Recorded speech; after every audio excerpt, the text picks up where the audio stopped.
신생아 퇴원 후 관리 안내. 안녕하십니까? 본 영상물은 아기를 출산하신 산모와 가족분들께 퇴원 후 신생아 관리에 관한 전반적인 사항을 설명드리기 위해 제작되었습니다. 이어지는 내용을 참고하시어 퇴원 후에도 건강하고 효과적인 신생아 관리에 도움이 되시길 바랍니다. 퇴원 후 건강관리 및 주의사항. 감염 관리. 신생아의 감염 예방을 위해 사람이 많은 곳은 피하셔야 하며 감기 및 설사 등의 감염자와의 접촉을 피해야 합니다. 그리고 신생아 접촉 전에는 반드시 손 씻기를 하셔야 합니다. 수유법. 아기의 수유는 엄격한 시간표에 따라 하기보다는 아기가 배고픔을 느낄 때 하는 것이 더 좋습니다. 수유 후 토하는 것을 예방하기 위해서는 수유가 끝난 후에 반드시 트림을 시키시고 아기의 몸을 오른쪽을 아래로 향하게 옆으로 눕혀두는 것이 좋습니다. 아기가 토하는 경우에는 머리를 옆으로 돌려 눕혀 토할 때 토물이 기도로 넘어가는 것을 예방하여야 합니다.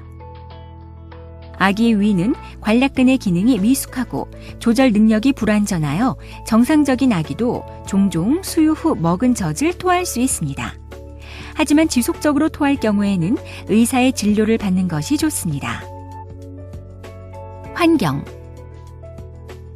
아기 방의 온도는 26도에서 28도, 습도는 40에서 60% 정도로 유지합니다. 아기는 체온 조절 능력이 미숙하므로 갑작스러운 온도 변화나 너무 덥거나 추운 환경은 피하고 방 안이 건조할 경우에는 가습기를 사용하도록 합니다. 아기에게 옷을 너무 많이 입히거나 두꺼운 담요를 덮어주면 땀으로 인해 땀띠가 날 수 있습니다. 머리는 열 손실이 많은 부위로 갑자기 추운 환경에 노출되는 경우 아기가 오한을 일으킬 수 있으므로 모자 등으로 보온하도록 합니다. 아기와 함께 외출할 때에는 직접적인 바람으로부터 아기를 보호해야 하며 아기의 피부는 민감하기 때문에 햇볕에 서서히 노출시키도록 합니다. 수면.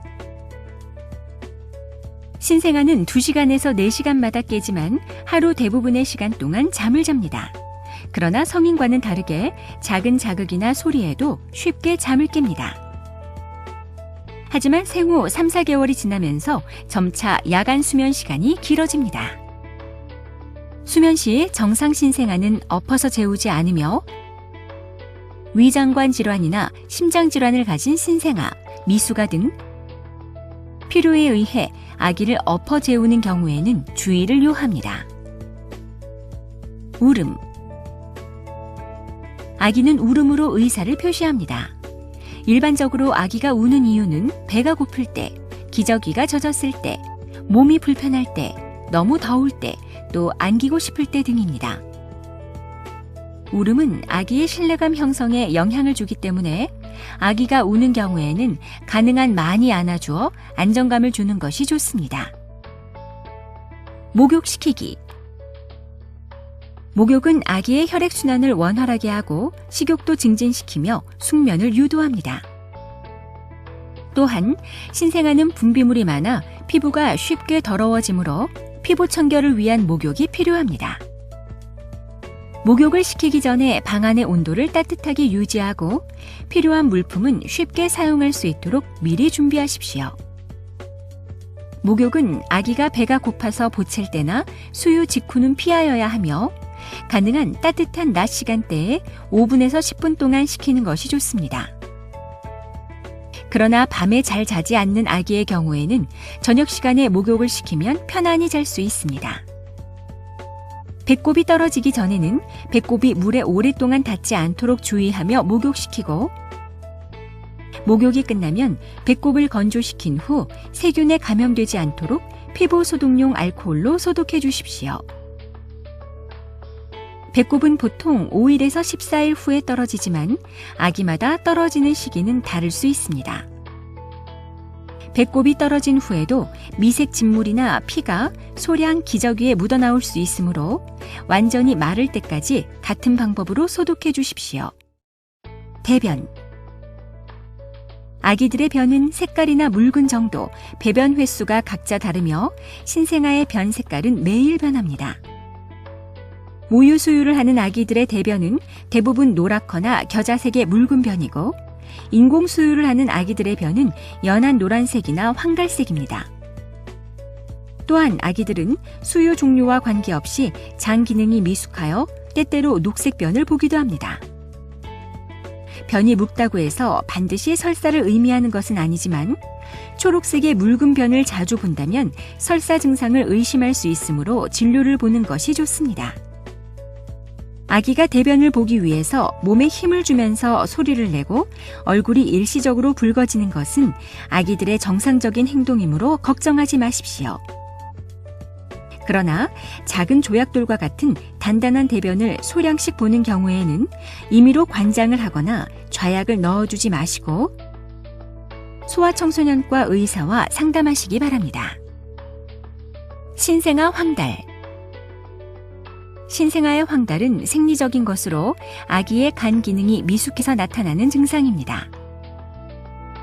아기들마다 나타나는 시기와 사라지는 시기가 다르지만 대부분 생후 2, 3일에 발생하여 7일에서 14일경에 소실됩니다.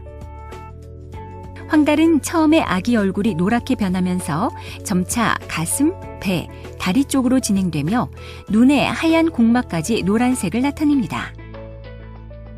목욕 혹은 기저귀 교환 시마다 아기의 피부색을 잘 관찰하시고 수유를 충분하게 하면서 대변을 자주 보는지 관찰하십시오.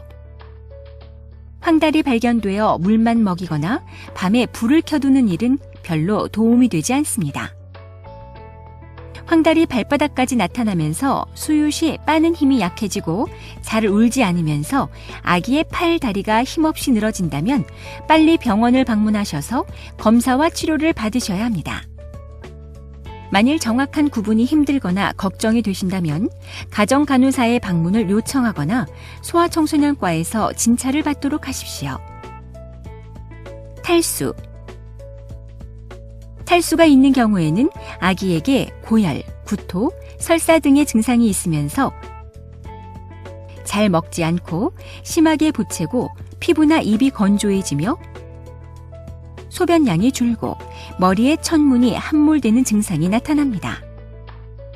탈수증이 심하게 진행되면 아기가 오히려 잘 울지 않으면서 무기력해지고 호흡곤란이나 경련 증상이 나타날 수도 있으므로 탈수증이 의심되면 소아청소년과 의사에게 진찰을 받으십시오.